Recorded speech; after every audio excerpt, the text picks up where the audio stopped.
নতুন বছরে কৃষকদের জন্য খুশির খবর। পিএম কিষানে এবার ৬,০০০ টাকার পরিবর্তে মিলবে ৯,০০০ টাকা। ধন্যবাদ সম্মানীয় দর্শকবৃন্দ। আপনারা জানেন ভারতবর্ষে বা রাজ্যে যে সমস্ত কৃষকদের জন্য প্রকল্প রয়েছে তার মধ্যে উল্লেখযোগ্য এবং স্বনামধন্য জনপ্রিয় প্রকল্প হচ্ছে এই পিএম কিষাণ সম্মানিধি যোজনা প্রকল্প। এই প্রকল্পের আন্ডারে পশ্চিমবঙ্গ তথা দেশের সাধারণ মানুষরা 3টে কিস্তিতে ৬,০০০ টাকা পেয়ে থাকে, কিন্তু 2024 সালের জানুয়ারি মাসের আজকের দিনে প্রধানমন্ত্রী একটি নতুন ঘোষণা করলো রাজ্যের কৃষকদের জন্য বা দেশের কৃষকদের জন্য।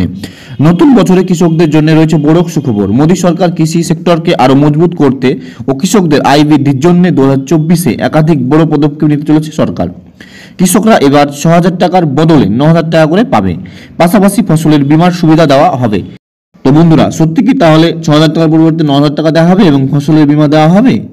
সমস্ত বিষয় আমি আমার এই ভিডিওটির মধ্যে আপনাদেরকে স্টেপ বাই স্টেপ দেখিয়ে দেবো। তো ভিডিওটি মনোযোগ সহকারে শান্তিপূর্ণভাবে দেখবেন, একটা স্টেপ ছেড়ে গেলে ভিডিওটি বুঝতে পারবেন না।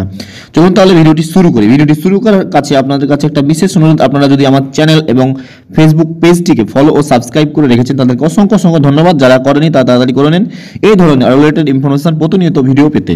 আর দেরি করে লাভ কি, চলুন তাহলে ভিডিওটি শুরু করি।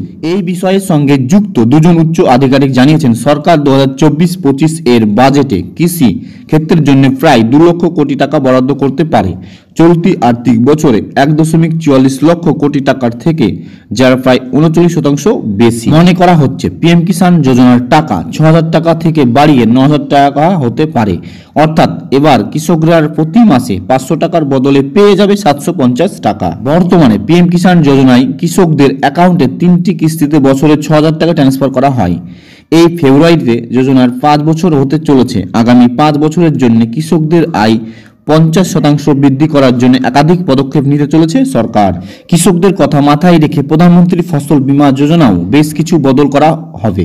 2016-তে শুরু করা হয় এই যোজনায় অন্তত কম প্রিমিয়ামে কৃষকদের ফসলের বীমা দেওয়া হয়।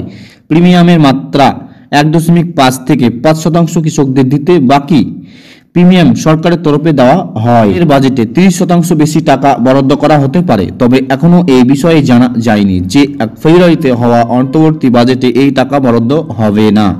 জুলাই মাস পূর্ণ বাজেটে এই সিদ্ধান্ত নেওয়া হবে। তো বন্ধুরা, অবশ্যই আমার এই ভিডিওটি আপনারা বুঝতে পারলেন যে কবে থেকে বাড়তি টাকা পাবে কৃষকরা এবং তার সঙ্গে ফসলের বীমা।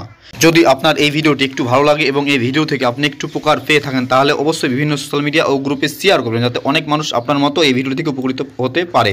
ধন্যবাদ।